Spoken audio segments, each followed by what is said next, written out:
Welcome to Grace, everybody. It's good to see you this weekend. Welcome, everybody watching online. Thanks for being with us as well. Before I jump into our conversation this weekend, I want to just double-click on this Feed My Starving Children effort. So on Memorial Day is what we call the Grace Race. And what the Grace Race is, it's a 5K out at Copley High School. There's a fun run for the kids, all kinds of like family activities. You'll have a blast doing that. And you can walk it, run it, whatever you want to do. The Grace Race is a fundraiser for Feed My Starving Children. Feed My Starving Children is a famine relief effort. Okay, so the Grace Race, we need to raise about $125,000. The Grace Race does that, or if you want to give to it, you can give to it. But what we'll do with that is we will purchase about 1 million meals for famine relief. So when you think about what we do with Feed My Starving Children, think of like a drought or a war or something like that. These are the kids with kind of the bloated bellies kind of a thing. So this is on the ground, first in famine relief to help these kids until we can get kind of sustainable resources to them. And so what Grace will do is we'll buy those meals, about 1 million of them. We will, when you give to the Grace Race or give to Feed My Starving Children, 94 cents of every dollar goes directly toward the food because we are the workforce that will pack the food up. And so be a part of the Grace Race, that's a blast. But what I really want you kind of thinking through is the week after that, after Memorial Day that week, we're going to have packing events where we will pack 1 million meals to send out across the world. And in order to do that, we need about 5,000 volunteers. There's about 5,000 volunteer slots that will come together and pack those meals. And that's what I really asking you to take a little time and lock into. So I want you to do 3 things, okay? 1, right now I want you to get your phone, go ahead and get off Snapchat and pull up the Grace Church app. And right at the top of the Grace Church app, you'll see a place to sign up for one of the packing events, one of the volunteer slots. So do that, please. Open that up. I want you to sign up. Number 2 thing, I want you to sign up and your family to sign up, okay? So if you have a 5 or a 6-year-old and up, they actually are very helpful, even at that young age, in the packing event. The way that we set it up and organize it, they can do that in a meaningful way. And so it is a great opportunity as a family. It's fun to do and something that the kids are actually valuable and involved with. The 3rd thing I want you to do is to bring your friends. So get it out on Twitter and Facebook and all that kind of stuff and invite folks. Talk to your CrossFit box, talk to your softball team, talk to your friends, kidnap someone maybe, I don't know. But 5,000 slots is a lot of slots to fill. So we really need all hands on deck to do this, okay? So we need a little bit of help to finish paying for it. If you want to donate to it, you can. But we need a ton of help to actually pack it and get the meals out, and then they'll hit those famine relief things, okay? So that event's fun. It's a couple hours. We'll put on some like 80s dance music and have some fun. You get your customized hairnet. It's a blast. I promise you'll have fun doing it. But please try to get that on your radar and on your schedule for that week so we can get that going, okay? Is that a deal? That's a deal. I'll take that as a yes. Thank you. That's a deal, and we'll have fun doing it. Okay, so we're in a conversation called Right Now. And in this Right Now series, what we're talking about is taking advantage of the right now that God has you in. And we said this, that wherever God has you in your life, God has you there for a purpose right now. Doesn't mean that you'll be in this place forever. It just means that God has you here, and He has you here on purpose right now for 2 main things. He wants to do something in you. That's what God does in the moment. He does something in us. So the Apostle James says he matures us and completes us so that we're not lacking anything. And so whatever you're in right now, God wants to work in you. And then we said the other big reason God has you in the right now, that He has you in, is because He wants to do something through you. So you're never in your right now by yourself. There's other people in your right now with you, and God has you there in their life for a reason, so that you can affect their life, so that you can be an ambassador for Jesus Christ, so you can love as you've been loved, forgive as you've been forgiven, all the things that the Bible teaches us about. And we said it's really important, and it's really fun to capture your right now and to lock into that and take advantage of it. The reasons we don't, kind of the temptations that we can fall into if we're not careful, is we can buy into some of the myths that affect us in our culture and in our life. So we said there's three main myths. One is the arrival myth, that someday when I graduate from high school or college, or I get married, or we get that house, or I get that dream job, someday my life will be what I want it to be. And if we buy into the arrival myth, what happens is we'll so long for the future that we'll miss the moment we're in right now. The second myth, we call it the nostalgia myth, and that's the idea of living backwards. Back then, man, life was great. Back when I was in college, back when we were first married, back when the kids were young, back when I was a high school JV baseball star. Just a little personal sharing right there. Like back then, you know, my life was fantastic. And we said same thing. It's great to remember the past, but if we live back there longing for it, we'll miss the right now. And then the third myth we talked about was, we called it the filtered life myth. It's what we do on social media. Social media is great, but what we do with it naturally is we post the highlights of our life on social media, which is what makes it fun. And if we look at all kind of that filtered life, we'll start to think that that's reality. And we'll start to long for other people's lives. Look how happy their family is. We just forget that they were screaming at each other right before the picture was taken, right? Look at their vacation. Look at their dessert. Their dessert's so much better than my dessert, right? Look at their cat. Their cat's amazing. It plays the keyboard. Like, so we'll look at those kind of things. And what happens is we'll forget that the blessed life is a life without a cat in it, right? And so like you'll kind of forget that this moment God has me in right now. Their moments are great too, but there's actually a lot of wonder and joy in my moment. If I'm always comparing myself to somebody else, I'll miss the blessings of my right now. So we've been saying, how do we capture this stuff? How do we lock into the right now? And the way we've been talking about it is we've kind of breaking this into like life stages, okay? So last weekend with Mother's Day, we talked about parenting. How do I lock into the right now of parenting? Next weekend, we're going to talk about being a student, high school, college, grad school. How do I lock into the right now of being a student? But this weekend, the guys wanted us to talk about midlife. How do we lock into the right now of midlife? And when they came up with the idea for midlife, they're like, who should teach the midlife conversation?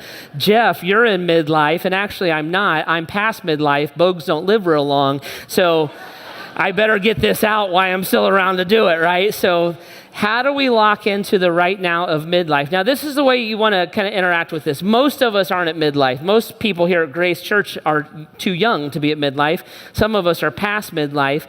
So the way that I'm just going to use midlife as the example. What you guys want to think about is any part of your life where you're at the peak, okay? So you might be at the peak of high school, right? Maybe you're about ready to graduate even today, or the peak of college, or you're the captain of the varsity team, you made it. Maybe you're at the peak of a certain part of your journey in your career, where you're managing the department and you're about ready to get promoted to the next level. Maybe you're at the peak of parenting, where you have kind of the most influence on your kids right now. Maybe you're at the peak of grandparenting. So just think about kind of, if it doesn't apply directly to you, my examples that I'm going to use, just think of it life that way. If I'm at the peak of my potential, the peak of my influence, the peak of my credibility, what do I do in those moments when I'm at the peak? Why did God allow me to get to the peak? What does he want me to do with the peak of my influence? And how do I invest that ultimately for his cause and his kingdom? Now, this is the reason we pick midlife is because of the way that the American dream kind of works. So I call this graph the curve of the American dream, okay? And the curve of the American dream is this idea that if I could get my life to play out exactly the way that I want it to play out, right? So it's the way that we think in our culture. It's not good, it's not bad, it just is, right? There's benefits, there's downsides, it's just the way that it is. But if I could get my life to play out ideally the way I want it to, with no interruptions and no bumps in the road, we tend to think of life something like this graph, okay? So we would look and say 0 to 18, that part of life just drags on because everything we want to do, we're not allowed to do yet, right? So well, how long ago? Why can't I date? Can I finally have my cell phone? I can't wait to drive. I can't wait to get out of this high school. I can't wait to get away from my parents who don't know anything. Like all that's happening, right, in that 0 to 18. In our culture, it's not good, it's not bad, it just kind of is. In our culture right now, we kind of embrace adulthood between 18 and 21, somewhere in there. That's when we tend to start thinking of ourselves as kind of independent, off dad or mom's nickel kind of a thing, and I'm going to kind of start making my own life, right? So whether I got a job or I went to college or whatever I did, somewhere in there we start to lock in. And then from 21 to 40, how we tend to think as North Americans is we think of that as the climb. I just called it the climb. So 21 to 40 is when we look and say, this is where there's a place I really want to be, and I have to go from 21 to 40 to get to where I really want to be. So in 21 to 40, most people get married, a lot of people have kids, you're starting a job and you're trying to find the career path that you actually want. Maybe you're doing a residency or something like that, right? You're kind of in that move. You get your starter house, you get your starter car, you get mom and dad's basement furniture to furnish your starter house, right, kind of thing. So you're not really where you want to be, you're on your way to where you want to be. And again, this is all ideally, right? Obviously it doesn't work this way for everybody, but this is just all idea. If we could plan our life, it's the way that would work. And then the thinking is this: from 40 to 70, I'm at my peak. So it's midlife, I'm at my peak. Now I've got my job. Now I'm driving the car. Now we're living in the zip code that we want. Now, like my 2.5 kids have been born, unless you're in my family and it's like 9.11, right? So so now all that kind of things I really want to do in my life, I kind of arrive and I start doing from 40 to 70. So that actually is true in a lot of ways. You probably, from 40 to 70, are at the peak of your influence. You're at the peak of your credibility. You're at the peak of your earning potential, right? Most people make most of their money between 40 and 70. You may be at the peak of your knowledge. You tend to kind of get to the cutting edge and stay on it, and you're kind of at the peak of your career. You may be at the peak of your wisdom and your insight, because between 40 and 70, you're old enough that you've learned some things, right? So I'm 46, right? So I've been married, Heidi and I have been married coming up on 24 years. So we actually do know some things about being married, right? Our kids are getting older, so especially if you have young kids, if you ask my advice about parenting, I'd be like, yeah, I actually do know some things about having some young kids. Ask Heidi, she knows lots of things. I know to ask Heidi, right? Those kind of things. The dreams that we set in place, right? So we started Grace Church when I was 28. Right? So now Grace Church is kind of becoming what I always thought it could become. See how that works? So we kind of hit that phase there. And then ideally, everything goes well, about 70-ish, give or take, what happens is you cash out.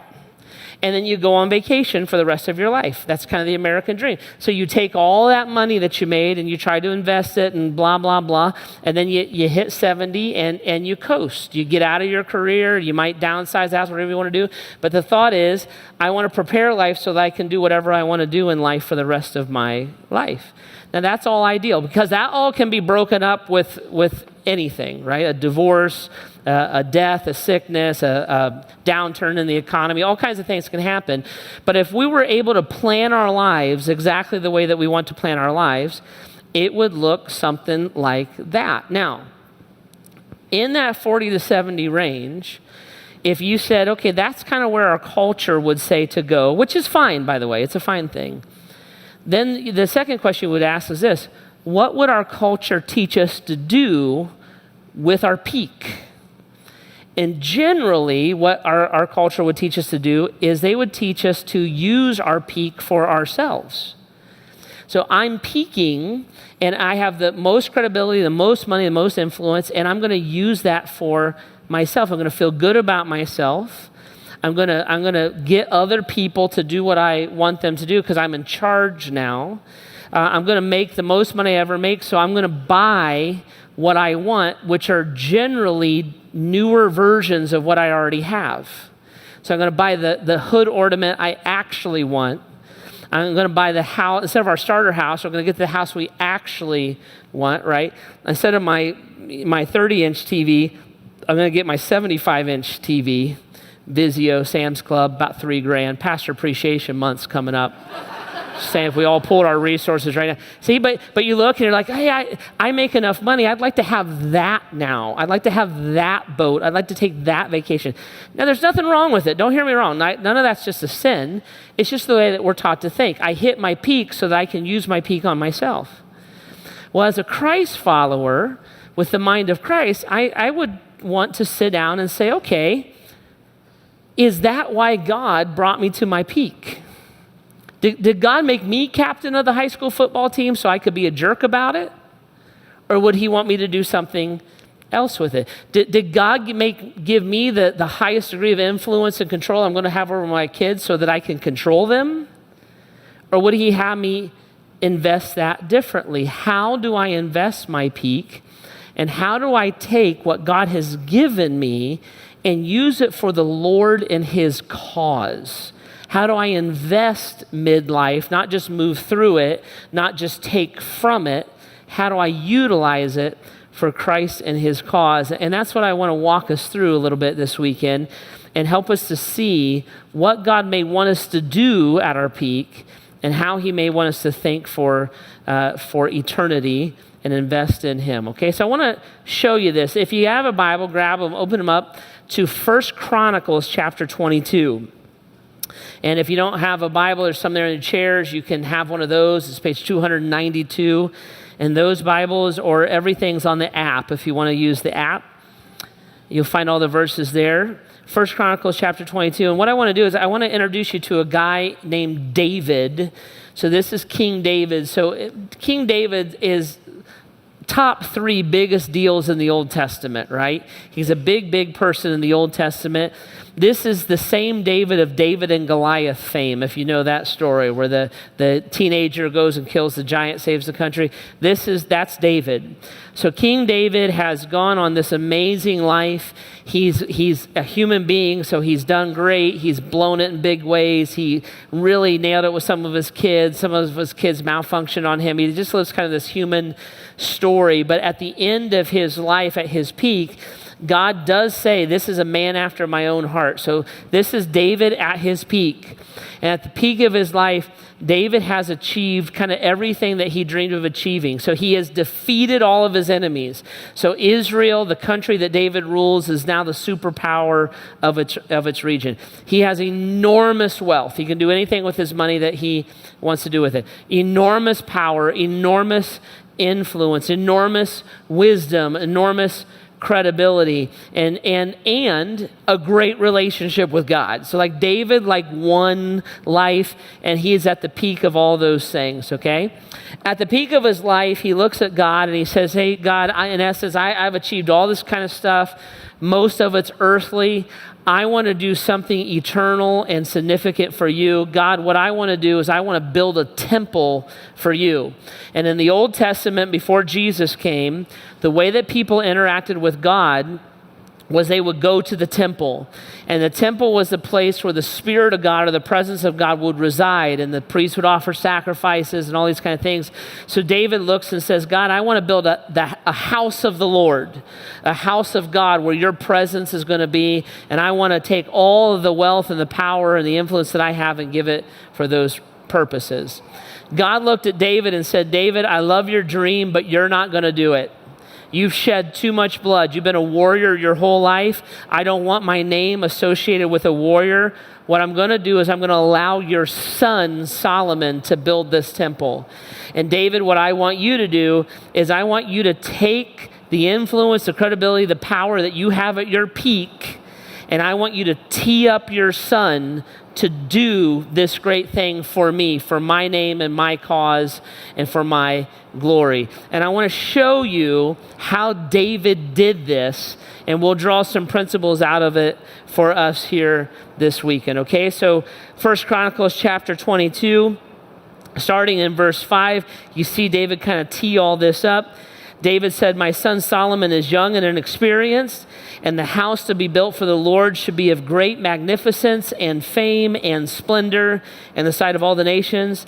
Therefore, I will make preparations for it. So David made extensive preparations before his death. He looks and he says, my son Solomon, the next generation, he's young and he's inexperienced. Now listen, everybody in the next generation, listen to me. He didn't say he was dumb and inadequate. This isn't a patronizing statement, it's a factual one. He's just young, he's inexperienced. He's never undergone a massive building project before. So he's young and inexperienced, but God wants him to do it. I'm going to help him. I'm going to take my peak and I'm going to invest it in my son, and I'm going to invest it for the name and the cause of the Lord. And then we'll see how he did it. And we'll walk through how David and Solomon went through this process together, okay? So at your peak, how do you invest it for the Lord and his cause? Here's the first thing I observed as I was going through this passage, that at my peak, I need to use my credibility to affirm another's life investment. At my peak, I need to use my credibility to affirm another's life investment. Look how David does this in verse 11 of chapter 22, 1 Chronicles. He says this, now my son, he's talking directly to Solomon, his son. He says, now my son, the Lord be with you, and may you have success and build the house of the Lord your God, as he said you would. May the Lord give you discernment or discretion and understanding when he puts you in command over Israel, so that you may keep the law of the Lord your God. Then you will have success if you are careful to observe the decrees and the laws that the Lord gave to Moses for Israel. Be strong and be courageous. Do not be afraid or discouraged. David looks at his son and says, son, listen, I'm asking that the Lord gives you success. And Solomon, listen, you're about ready to go on this massive project. You're about ready to take over the reins of a kingdom. And when you are in the throes of this project and you are in the stress of ruling this kingdom, I want you to know that I believe what you're doing is what God has called you to do. I want you to know that I believe God will give you success. I want you to know that I believe that God will grant you favor. I don't want you to be afraid. I don't want you to be discouraged. I want you to be strong and courageous because I believe in you, and I believe that God believes in you, son. And David took Solomon's respect and admiration for him and invested it. He affirmed his son and the calling that God had on his son's life. Here's the deal, guys. Listen, when you're at the peak, you are somebody's hero. That's the way life works. Somebody on the climb is looking at you and they think you are the greatest thing that ever happened. If you're the big brother, your little brother thinks you're amazing. If you're the big sister, your little sister thinks you're amazing. If you're the head of the department, the intern or the resident thinks you're amazing. If you own the company, the guy coming up that wants to start his own company thinks that you're amazing. Fill in your blank. Wherever you're at, whatever peak you're at, there is somebody looking at you on your peak and thinking that you on that peak is where they want to be someday. Now, what do you do with that? Do you become arrogant with it? Do you hold them down because they're after your job? Or can you take your credibility and your influence that you have in their life and affirm godliness and godly investment in their life? Hey, listen, captain of the football team, I see that freshman. Listen, man, your effort is something else. The way you helped up that other player, that's the way that we do it here. We play clean. That's what we do. We look at the person looking at us and we affirm godliness and we affirm godly life investment in their life. I've had this happen in my own life. One of my heroes is a guy named Newt Larson.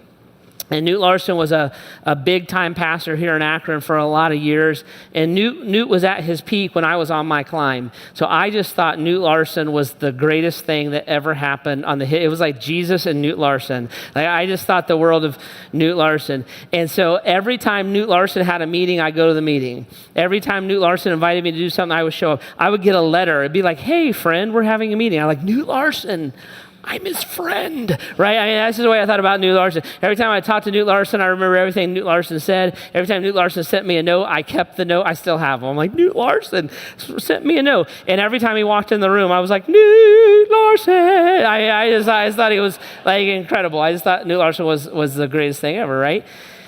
As I was on my climb, Newt was at his peak, and about the time that we were kind of getting our legs here at Grace, Newt retired from the church he was pastoring, and it freed up his time. And through a friend, I got kind of access to Newt Larson. So I had this once-a-month phone meeting for an hour with Newt Larson. And it's fascinating how it worked. When we started that meeting, I just had a list of questions like, Newt, what do you do about this? What do you do about that? And Newt always has a list for something. So he's like, well, number 1 and number 2. And like he would just kind of move through this list. What happened was this. As our relationship became stronger, it's fascinating, and I grew, I no longer needed Newt Larson to tell me what to do. I needed him to tell me that what I was doing was the right thing. It's a very different relationship. I wasn't looking for instructions. I was looking for affirmation, right? Newt, I'm thinking about doing this, and I don't know, it's scary. Like a lot of people are critical of it, but I feel like it's the right thing to do. What do you think? Jeff, be strong, be courageous, don't be afraid, be encouraged, right? Newt, I made this decision, and like all these people left the church. I feel really alone, and I'm just not sure. I felt like it was the right thing, but everybody's ticked off at me now. What do you think? Jeff, listen, I really believe that you honored God. I really believe that you followed the word of God, and you're going to wind up by yourself sometimes. It's just the way that works. Hey, listen, I'm proud of you. I believe in you. You keep doing it.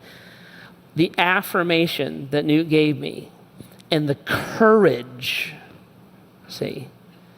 Now listen, you're somebody's Newt Larson. Somebody, when you say something to somebody, and you got to fill in your, whatever their peak is, I don't know it, you got to figure it out. But when you give the word of encouragement, when you say good job, when you say I'm proud of you, when you say, man, that was a great insight, when you say, hey, listen, you're investing your life in the right thing. Solomon, listen, I believe God called you. I see it, son. Solomon, I believe that you're making the right investment. Solomon, this is the right path to take the kingdom down. And at our peak, we can use our credibility, our influence, our wealth, all this we can use it to become an egomaniac. People do it all the time. Or we can take the credibility that we have in people's lives and we can reinvest it back into them for the Lord and for his cause, right? Keep it up. Good job. Proud of you. See how that works? Second thing I observed was this, that at our peak, we can utilize our skills. We can utilize our skills for the Lord and his cause. I want to show you something. If you have a Bible, take it. And I just, you can do it on your phone too, but take it. And what I want you to do, I want you to look at chapter 23, chapter 24, chapter 25, chapter 26, chapter 27, and the beginning of chapter 28, right? Chapter 23, 24, 25, 26, 27, 28. What's happening in chapter 23, 24, 25, 26, 27, 28 is David is utilizing his skills as the king, and he is organizing all the parts of the kingdom to come to bear on the building of the temple of the Lord. So when you flip through those chapters, you can start to see it. He organizes the priests. He organizes the Levites. He organizes the musicians. He organizes the gatekeepers. He organizes the treasury. He organizes the army. He organizes the leader of the tribe. He is running the kingdom, and he is bringing the resources to bear of the kingdom on the project to build this temple. Now remember, what does he say? He says, my son Solomon is young and inexperienced. David has run the kingdom for decades. Solomon has never run anything. So David looks and says, I know how to do this. I know how to do this. Come here, Solomon. Come here. You and I'm going to show you. This is how you organize these guys, and this is how you get these people ready, and this is how you interact with these people. And he shows Solomon along the way, this is how you run a kingdom. And through this project of building the temple, I'm going to show you how to manage something that you've never managed before. It's huge. at your peak, guys, well, part of what you do is you take your skills and you utilize them for the next generation, and you pass those skills on. Your skills will not accomplish anything in the grave. If all you've learned and all the nuances and all the artistry of your vocation or your leadership or your marriage or relationship, if you take all those into the grave with you, it's a waste.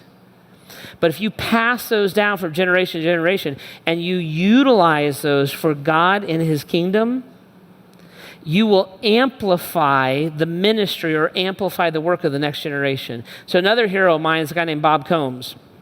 Bob Combs was the senior pastor of Grace Church when Heidi and I came here, and I took over Bob's church when he retired.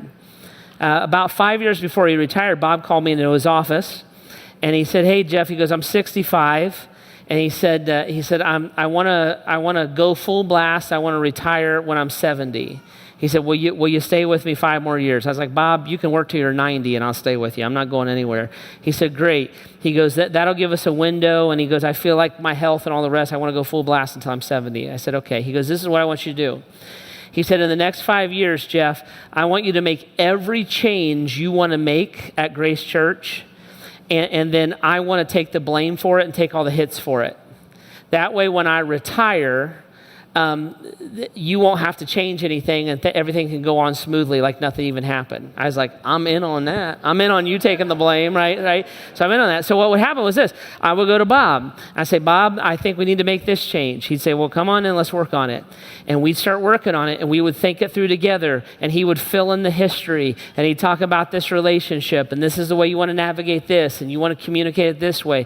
And we get it all set up and get the change ready, and then Bob would stand up in front of the congregation and say, "I've decided to make this change." And everybody who got mad at Bob. Meantime, like Jeff is like skating free. Nothing ever happened to me, right? We did this with the facility. One of the changes I wanted to make was one of our campuses, I wanted to pull the pews and the organs out of. I'm like, "Bob, the pews and the organs got to go." He's like, "Okay." He's like, "Come on in." So we went in. I said, we got to do this. He's like, "Well, I want you to remember that like this person's grandmother bought that organ, so we need to communicate with them. The pews were this, and all these folks, when we built that building, gave all this money to buy those pews, so it means something to them. So we could communicate this way and this way and this way and make these changes." And we got it all organized, and Bob stood up and said, "I've decided to pull the pews and the organs out of the auditorium." "What? We hate you, Bob Combs." I was like, "Yeah, I do too, Bob." Right? He passed on. He still does it. Bob's healthy and alive and well, but he still passes on his skills. See, he took the time. He created a window. He brought in someone to learn. Guys, listen, at your peak, the young inexperienced can be a threat or they can be a legacy. It all depends on how you view them. See? And I'm saying in the kingdom of God, they're always a legacy. They're not a threat.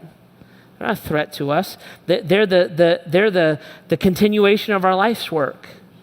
And David taught, he didn't hoard that till the grave so his son didn't overthrow him. What if people like Solomon more than me? He said, "Come here, son. Come on, I'll teach you all this. Show you how to organize it all. Teach you how to navigate all these relationships," right? So that at my peak, I'm going to invest in you. So the great legacy that I want to live, the temple God won't let me build, you're going to live my dream. I'm going to tee it up for you. Here's the third observation, is this one. That when I am at my peak, I need to pass on God-given vision. This is fascinating. I want you to catch this. It's huge. Look what David says in chapter 28 now. Move forward to chapter 28. Look at verse 11. Then David gave his son Solomon the plans for the portico of the temple, its buildings, its storerooms, its upper parts, its inner rooms, and the place of atonement. Look at this. Verse 12 is huge. He gave him the plans of all that the Spirit had put on his mind. The Spirit there is the Spirit of God, or who we would call the Holy Spirit. In other words, this building, remember the Old Testament's different than the New. So the Old Testament, the building was the place that God resided. In the New Testament, the Bible says that Christians are the temple of God. In the Old Testament, the building was. So these plans, these blueprints are divinely inspired. So the Spirit of God divinely inspired these blueprints to David. David is now sharing the divinely inspired blueprints with Solomon. In fact, he goes on, verse 19, same chapter. He says, all this, David said, all this I have in writing as a result of the Lord's hand on me, and he enabled me to understand all the details of this plan. What's happening here is mind-boggling. What David is saying to his son is this: listen, God interacted with me uniquely. God didn't divinely inspire the plans to Solomon, he gave them to David. God has given me a vision. God put this temple on my heart. I'm the one motivated to do it, but God doesn't want his name associated with a warrior. So I'm going to take God's vision that was divinely inspired to me, and I'm going to pass it on to you, son, and I'm going to entrust you with it. Okay, now catch this. This is massive. Ready? Here it is. Catch this. God-given vision is not owned by me. Catch that? God-given vision is not owned by me. It's owned by God. And when God gives me a vision or gives you a vision, I am not the one who determines what to do with it. God is determining what to do with it. That vision is not given to you and me to build us up. That vision is given to you and I to be entrusted, to be passed on, so that God's name is built up. So let me give you a for instance. So for instance, here at Grace Church, the vision of Grace Church is 30 and 30. Our big goal is to plant 30 churches in 30 years, 30 campuses in 30 years, right? I would say that's what God has called us to do. The elders have affirmed that. They would say, yeah, that's God's vision. And then as a congregation, ours and all the other campuses, we have affirmed that. You've put your money where your mouth is a gazillion times, right? So we all are excited and believe in 30 and 30 and believe that's the main vision of our church. That vision is not mine. It's God's. That vision is not even yours. It's God. It's a vision that we have been entrusted with. It's not ours to own. This is what happens. When I take God-given vision and I write myself in as the main character of God's narrative, I will distort that vision, distract from that vision, and I will cause that vision to lose its eternal power. So if I take 30 and 30 and say 30 and 30 is my vision, and I am the focal point of that vision, therefore, everything that happens in 30 and 30 has to have Jeff Bogue attached to it. So we have the Jeff Bogue Memorial Norton campus, the Jeff Bogue Memorial Norton Ellet campus. And Jeff Bogue has a way of leading. Therefore, you all will become Bulgarians. There's Calvinists, there's Arminians, and there's Bulgarians. That's what we're going to do. And we're going to preach Jeff Bogue books. And everything Jeff said, there's going to be a statue of Jeff outside in the fountain. And that's where it's going to be bronze. And it's going to be muscular and beautiful like Jeff, right? And that's what it's going to be. If I make myself the focal point, what we're going to do is we're going to build a bigger auditorium in one place so that more people can come and experience the wonder of Jeff Bogue, right? What happens is that vision is going to die with me, right? So I get my hooray in life. God is going to move on and entrust his vision to somebody else. If you own that vision and make yourself the focal point of it, what happens is you won't turn it over to the next generation. This is our church. We paid for it. Paid for this building, right? And we worked at it. And who are you to come in with your crazy music? You kids getting rid of the drums and the guitars, bringing the organs in. What next? You're going to wear shoes, right? So you're going to start tucking your shirts in. What is this liberalness going on? And we'll start to over-own what is God's. It's not ours. You can do that in your life. You can over-own your kids. Your vision for a healthy family, it's not your vision, that's God's vision. You can over-own that. You can over-own your marriage. It's not God's, we want a healthy marriage. That's not your vision, that's God's vision. That comes straight from the Word of God. God-given vision belongs to God. It doesn't belong to us. And David is exercising this. He's the one that has the divinely inspired blueprints for the building that will hold the very presence of God. And he gives it to his son. See? It's not my vision, son. I wanted to, but God said no. It's his vision. Here, I want to explain it to you. I want to teach you. This is how you organize for it. This is how you tee it up. This is what we go for. This is what we believe in. but this is God's. And now I pass it to you. And what the big play out of God's vision in David's life is going to happen after he's dead. See? We don't call it the Davidic temple. We call it the Solomon's temple. David's name isn't even attached to it. Solomon built it. But the vision that God entrusted to David, David entrusted to his son. Here's the last thing I observed as I was going through this, chapter 29. If you want to pass on or invest at your peak, you need to spend your influence. Influence is a currency, and you need to spend it, not hoard it. It's fascinating. David spent his influence in several ways. What he does here in chapter 29 is he calls what's called the assembly. So he calls all the leader and all the people of kind of Israel together, or representatives of them all together. 10,000, 20,000 people, right? So they're all together. They're coming because of David's influence and David's credibility. So King David calls a meeting, everybody shows up to the meeting, right? New Larson calls a meeting, everybody goes to the meeting, right? It's just the way that works. No big deal. So David, they come because the king, because his credibility, his influence, his godliness, his influence. So they all show up at the assembly. And what he does at the assembly is fascinating. He spends his influence, he invests it. So he does it in a few ways. First one is this, verse 1. Then King David said to the whole assembly, my son Solomon, the one who God has chosen, is young and inexperienced. Fascinating. So here's David. This is his big crescendo, right? This could be like a "We Love You, David" concert kind of a thing. Big cheering, let's build the statues, all that kind of stuff. What David does at his peak, at his crescendo, is he said, listen, this is what I want you to know.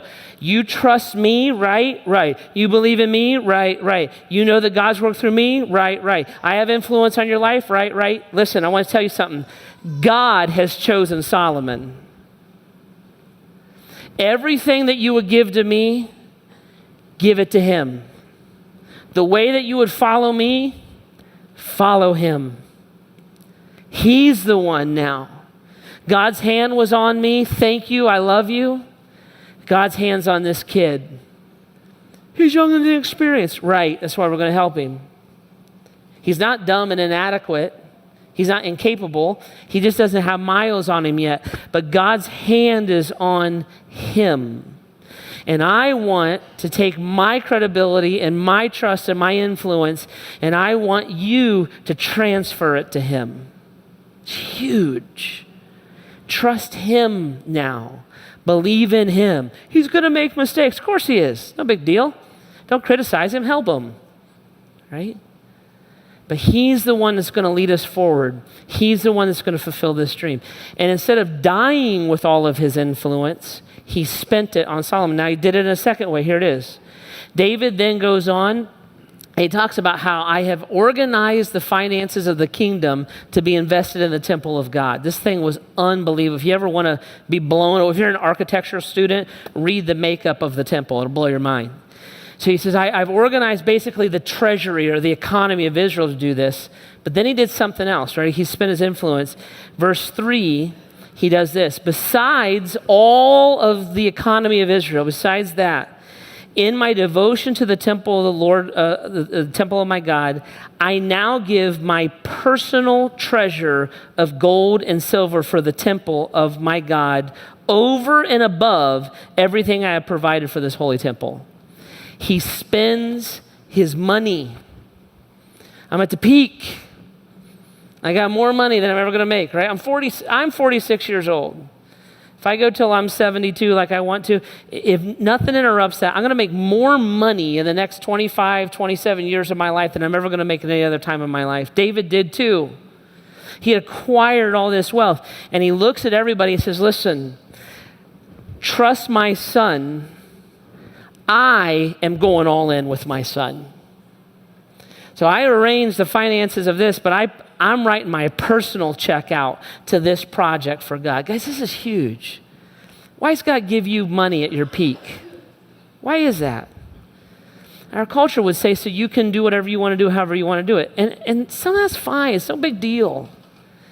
But mostly what happens is this. At our peak, we buy better versions or newer versions of what we already have. And none of it's eternal. It won't last. It's not even going to affect your family long term. 25 years after you're dead, your kids aren't going to live in your house. They're not going to care about your house.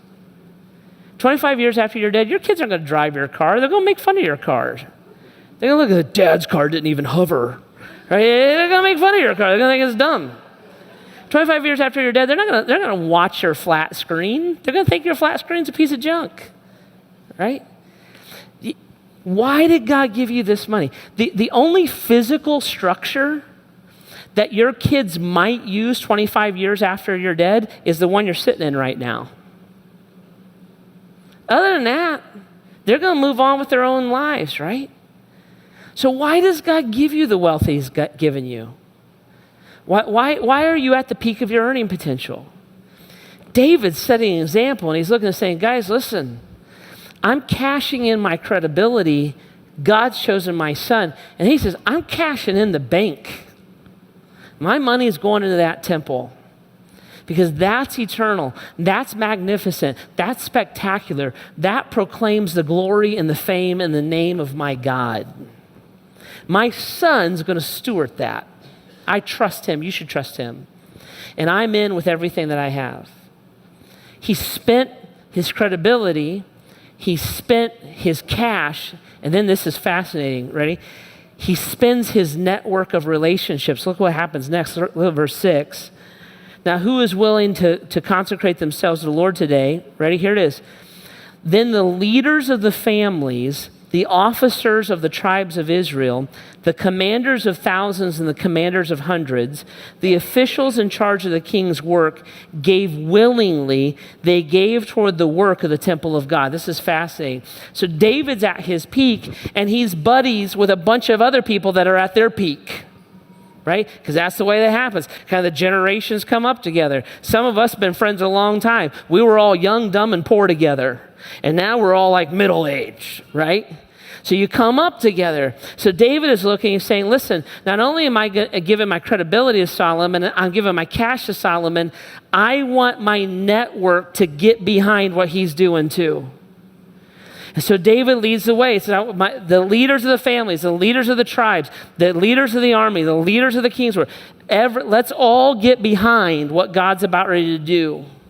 And let's build this temple together. And David exercised those networks, said, guys, come on, are you with me? And all of his buddies came with him and gave willingly and sacrificially to build that, to do the work and the cause of God. Now I want you to see something. This is one of my favorite verses in the whole thing. Verse 9. As all these leaders now, because now it's not just David, now it's all the leaders, all the people at their peak, all the influencers. As they go and they get behind the work of the temple, look at verse 9. The people rejoiced at the willing response of their leaders. Who are those people? Those people are the people on the climb. And they're looking and saying, oh, look at that. The guys, the men, the women that we respected, they're legit. They're taking everything they have and they're giving it to the Lord and to his cause. They're walking up there, they're lining up, they're invested in the Lord and his cause. Everything that they said we should believe in, everything they said we should do, and everything they laid out for us, they're actually exercising it. And the people rejoiced that their leaders are legitimately the people that they said that they were, that they thought that they were, that they hoped that they were, and now that they know they are. It's fascinating. David, I'm in on this kid. Here's the check. Hey, buddies, let's do something for the Lord. Instead of the new hood ornament, let's do something for God. You in? And inspired the people on the climb. I had an awesome thing happen about 3 or 4 weeks ago. The Norton campus of Grace Church is the mother campus of Grace Church, right? And so there's a guy down there named Dwight Stair. 99% of you wouldn't know who Dwight Stair is, okay?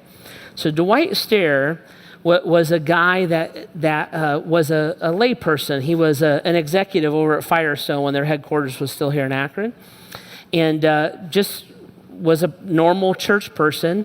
he and some buddies got together and they wanted to plant a new church down in Norton. So Dwight was like the leader and on the board, and the Norton campus got off to a really rocky start. So staff didn't work out, and people coming and going, and the finances, and it really didn't get a good footing at all in the beginning. And Dwight tells this very famous story in the history of Grace Church. He's the influencer.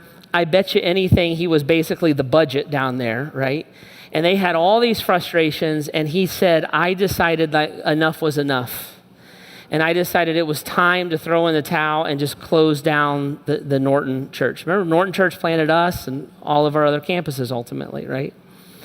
So he lived in Wadsworth, was headed into Norton for this meeting. He had decided that he was going to cast the vote to close the church down. Everybody listened to Dwight Stair because he was at his peak. On his way from Wadsworth to Norton, Dwight would say, the Lord spoke to me. And the Lord told me, don't close the church down. And he said, I prayed about it on the drive in. I got to the meeting. It all looked like we should shut it down, but I told everybody, I don't think we should. He used his influence. He wrote the check, and he said, let's keep it open and see what God does, okay? Church stays open. After that, Bob Combs came. Bob Combs then and Dwight Stair. Bob was the pastor. Dwight was the lay leader. They started working on this church. That was almost 50 years ago. Grace Church has a 50-year record of unbroken growth. We have grown every year for 50 years. A few weeks ago, I went down to Norton because they paid their campus off. So we're going to burn the mortgage. And I'm going to shoot a video for it. So I go down there for the mortgage burning, me, Pastor Dan, and here comes Dwight and Bob. And I watch these guys. And they're old. Bob's in his late 70s. Dwight's in his early 80s. They're old now, right? And they come hobbling out there to burn this thing. And I looked at these guys. I thought, these guys, none of us exist without these guys, right? None of us exist without these guys.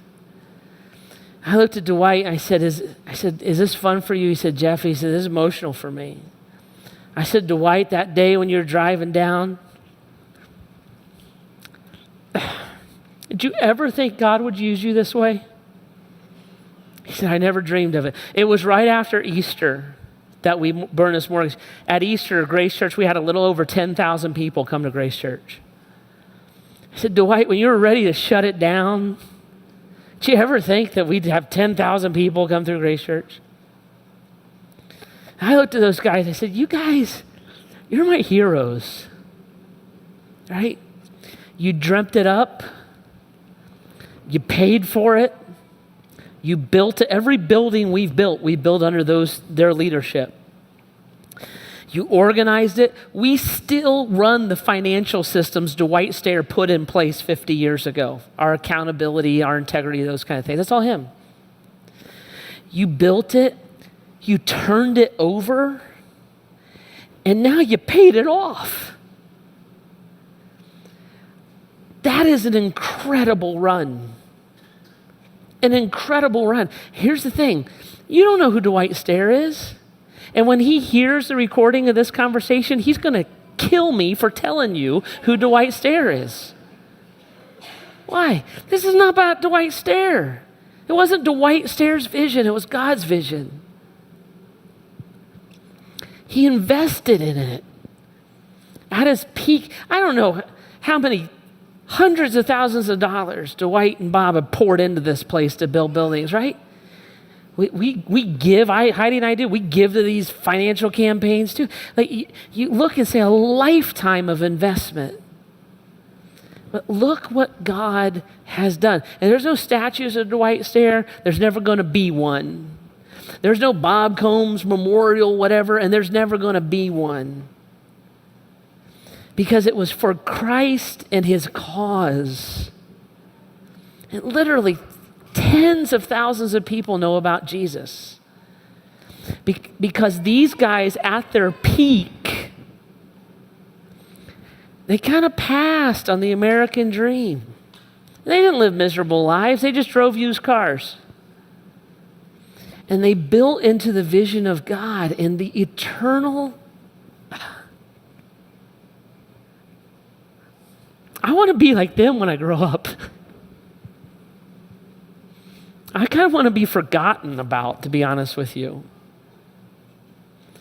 But if the Lord's fame and the Lord's name, here we're sitting here 6,000 years later, still affected by the temple and the truth and the hope that resided in it, that David built, that David passed on, that Solomon built. Right? See how that works? I don't want to miss out on that for a flat screen, for an upgrade. We enjoy all that. Every good and perfect thing comes from God. It's fine. Those things are fine. They really are. There's no biblical square footage of house. Don't false guilt. But when I'm thinking about my life investment, like this is going to be fun and enjoyable in the moment, and that's fine. This is going to be eternal. It's going to echo forever. And we have been invited by God to be in on that. See? You think about why God has given you what he's given you and how you should spend it and what you could do with it, right? Why are you at your peak? What are you going to do while you're there? God has you in your right now for a reason. Whatever it is, good, bad, indifferent, he's got you in your right now for a reason. He wants to do something in you, and he wants to do something through you. And if we invest at our peak, that investment will be eternal. It will change people's lives. See? And I think when we see the Lord, when we look back on our lives, I'm really confident those are the things we're going to value the most, care about. And our God has invited us to participate, all right? Why don't we just take a few minutes and pray? Why don't you bow your heads if you want? Just be still for a little bit. And maybe think about your investment at your peak. This isn't all like when you die, who you're going to leave your money to. This is at your peak. What's your investment now? Is it purposeful? Is it eternal, right? Is it valuable? Or is it just something else, right? And how do you take what God has entrusted you with, pass it to other people, and give it to him to build his kingdom and his cause, right? Jesus, help us with this. Me too, God. I get distracted. I want stuff, right? We all do. And it's fine. You give us those things. I don't think we need to feel guilty. But Lord, to weigh the value of the new thing with the value of the eternal thing. To weigh enjoying the treasures of earth in lieu of missing the opportunity to lay up for ourselves treasures in heaven. God, clarify our thinking and clarify our heart and help us to embrace the right now for all of the reasons, God, that you entrust us with it. So God, in these still moments, would you drop our defenses and open our minds and open our hearts, give you free rein to adjust, to move in us. And Lord, to have the heart and to have the view that matches yours, and to spend our life the way that you spent yours. Be with us in these still moments, Jesus, in your name. Amen.